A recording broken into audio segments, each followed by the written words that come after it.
at that time?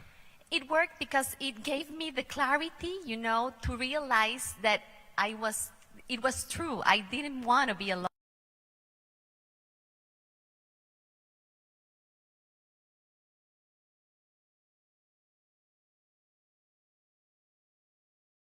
Would you like to come and work with me at our business? Right. What's the family business? The family at that time, he had a costumes agency. Okay. Okay. All right. So I started working with him, but I didn't want to do. But I knew at that time that I wanted to be into business. Right. Okay. So then. So we started, he was developing a project, okay? So who's this? My partner. Oh, okay. It was my boyfriend project. Wow, okay. Okay. So you apply Feng Shui. Guanacaste, that is in the Golden Coast of Costa Rica. And it was really fast for us to start selling. Okay. This was before the crisis, in 2000. Before 2008. Exactly. It was 2005. Right.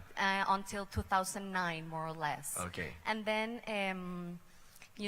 I got pregnant. Okay, and then good. we moved back to San Jose because of the crisis. Right. Okay. And when we moved back to San Jose, we decided to buy a house. Right. At that time, I already studied more about Feng Shui, so I started applying, flying stars. Okay. And I also applied, the water and mountain formulas. Okay. Okay. So I found a place that is in Santana, very nice place, where I could buy a house that was in my budget, that could have, the good Feng Feng Shui. Shui. Right. Exactly. Okay. So we bought the house and we moved into the house. Right. And we did need it, to change what we were doing because of the crisis, or at least to stop, the property development. Okay. And to move forward.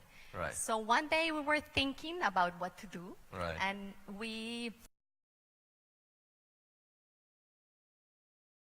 the one star Yes. that got us with the idea. Okay. And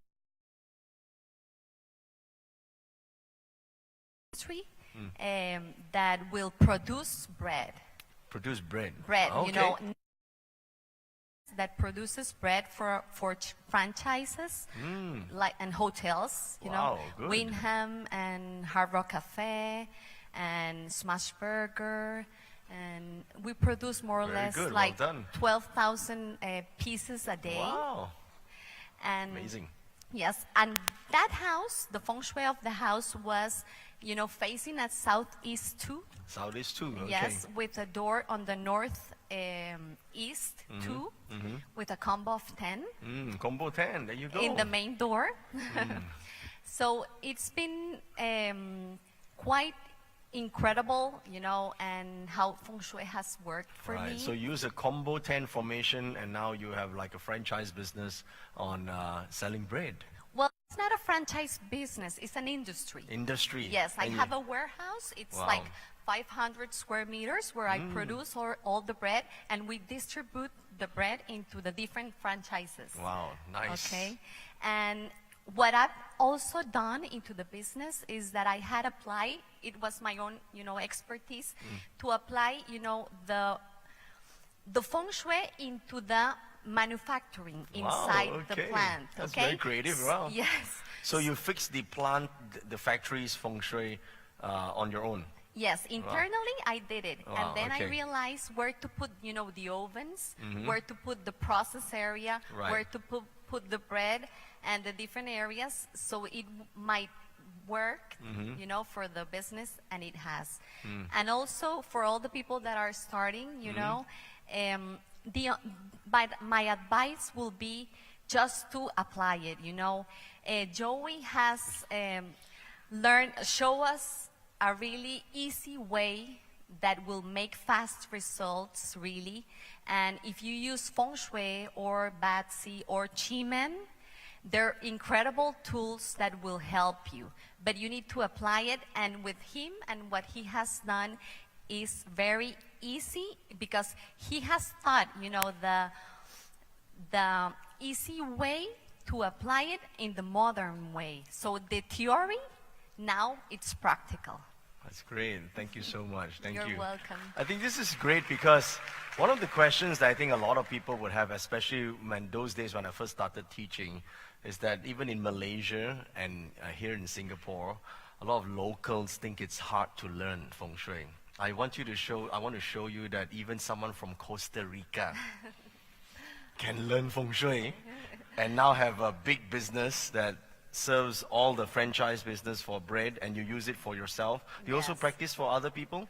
Well, I've practiced for other people, but you know, for now I prefer to do it on All my on business. your own business. Yes. That's cool. This is learn and apply to the self. Yes. That's amazing. Wow. Any questions you have for Anna Maria today? Any questions you guys have on starting? You want to ask her how she memorized the Chinese words? How many of you thought you need to memorize the Chinese words? When you to now, I have not asked you to memorize any of those words. You realize that? So, but that's what it's originally when students who learn Feng Shui, they're supposed to do that, right? But I think that's unnecessary trouble to go through because you can actually take the shortcut, Yes. right? Have all the charts ready-made and just plot it over the house and concentrate more on application. Right, so do you need to, have you done all the memorizing of all the words? No, I haven't. See? The truth is there's a lot of information that I will have to go back to the books, you know, to see. But I apply it since the beginning, and I think that that is the real secret, to Right. apply it because it will make difference in your life and it will definitely transform it. Right, that's cool. Any questions you have for Anna Maria? Anyone? Yes, right over here. There's a question over here. Anyone else? I can just pass the mic to you guys. Yeah, one over here. Hi, Anna Maria. I have a question for you. How did you grow that bread business? How did you do the bread business? Are you making yourself the bread, or you hire? I mean, how did you grow it? Did How you did you have grow to the hire business? people? Did you have to buy the conveyor belt, or you making you the bread yourself? Well, no, the bread, I don't make the bread myself. You know, we have 30 employees, and into the employees, we have people that are the ones who make the bread. We do, you know, lease the space where we are working at, but we own all the equipment that we need to make. Did you use the Feng Shui to also, you know, call these people in and help you grow? Yes, I not the Feng Shui, I use the BaZi, you know, to hire them, and also the date selection, I use it too, so that when they come into the, you know, the plant and they start working, it's a good day. Not for me exactly, because probably they're going to be working for me, but they're going to be working with, you know, the chief on the plant.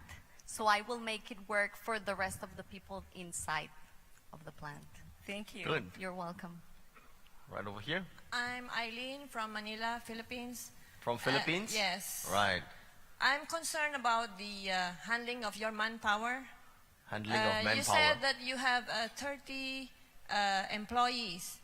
How do you manage to apply the Feng Shui to make them stay, especially those people that you really like to stay? The people who like to stay or don't like to stay? No, I mean, as an employer, you like them to work for you for good since they are a good worker. Okay, so they're a good worker. What was the question? How did she apply the Feng Shui for the manpower? How do you apply the Feng Shui for the manpower? How to keep the people, right? Oh, All right. okay. Well, you know, there are people coming and going all the time, but to try to keep them in the chart, I probably will look that they will work good with the rest of the team, and probably loyalty will be something that I will try to look into the chart, you know, and Right, okay. For us, we do, if you're a factory consult, we focus more on the sitting stars for people to have well-being, right? Safe, no injuries, right?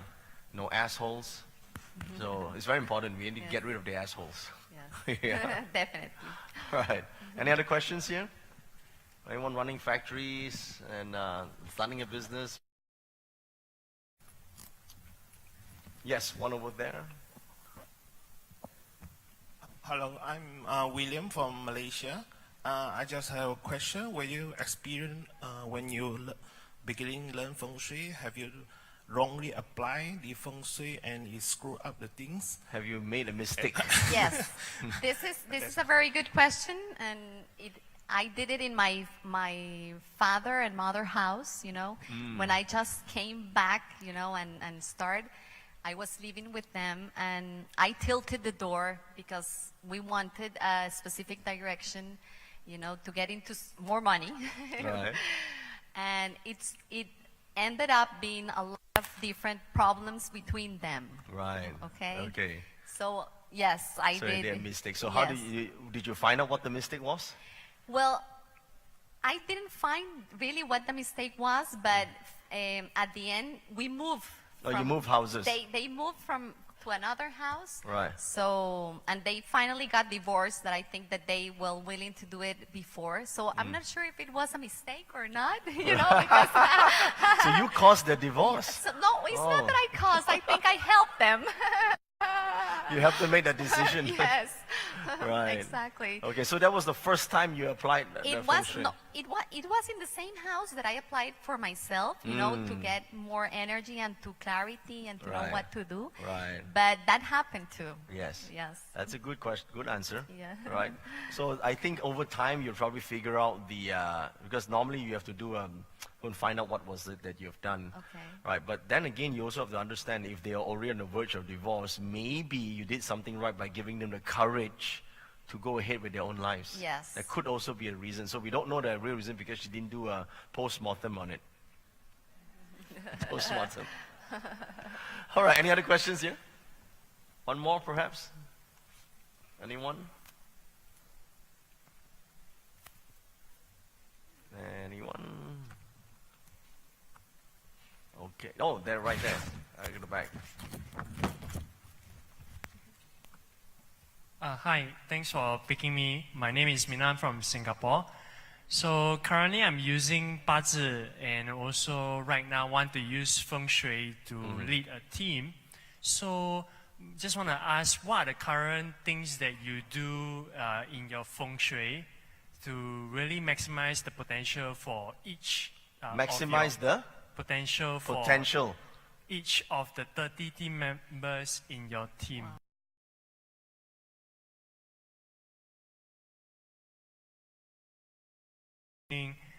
Yeah. It's wow. That is maybe you can answer. No, the one obviously you didn't do it, right? No, I Yeah. haven't. You see, the question is basically, would you maximize for all 30 people, right?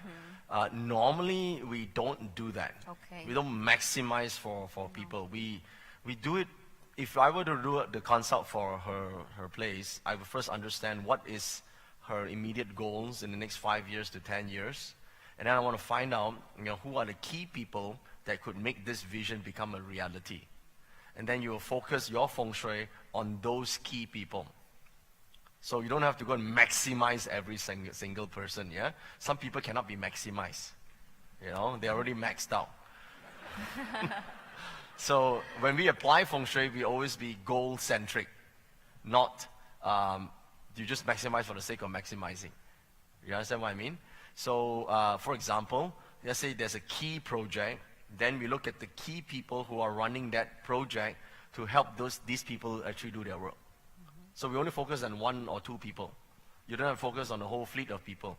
We have done offices like where there are 500 people. How do you maximize 500 people, right? Just do it for the couple of people that matters. That's how you do it. Okay? And also, you gotta remember one thing. Good Feng Shui, to me, is that when you enhance the good Feng Shui, the assholes will leave. And I'll do that type of Feng Shui.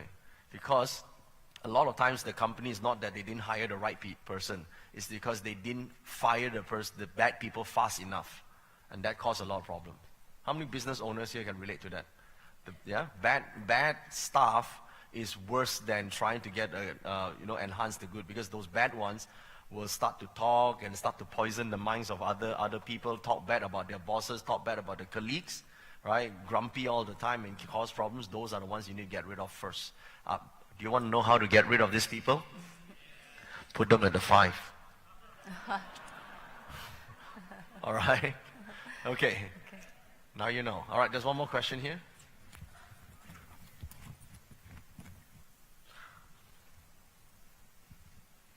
Yes, hello. Monica again from Mexico. From Mexico. So what you would do is you would enhance in their houses. How would you, let's say that you find these 5 persons that you need for this project.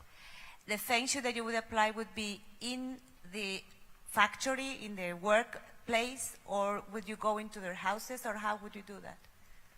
Did you enhance the house or enhance the factory?